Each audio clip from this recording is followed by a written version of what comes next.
सध्याची जी सद्यस्थिती, परिस्थिती, आधुनिकता आहे, सगळं खरं आहे. आपण पुढारलेल्या विचारांमध्ये जगणं, योग्य पुढारलेले विचार स्वीकारणं, अंगीकारणं गरजेचं आहे. पण त्याच अनुषंगाने काहीतरी वाचलेलं पण वेचलेलं, की आता भरधाव वाहणाऱ्या गाड्यांच्या वेगाप्रमाणे आपण प्रत्येकजण आपापलं आयुष्यसुद्धा कळत-नकळत एखाद्या व्यक्तीच्या आयुष्याशी ओव्हरटेक करतोय का? आणि हे कितपत बरोबर आहे? असो. वाचलेलं पण वेचलेलं, पण नक्कीच प्रश्नचिन्हात टाकलेलं. आणि माणसाची ओळख आपल्याला अनुभवातून होते, कोणतीही व्यक्ती. हो.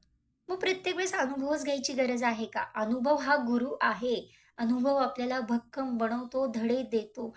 पण नाही, प्रत्येक वेळेस अनुभवाची वाट बघायची नाही सख्यानो.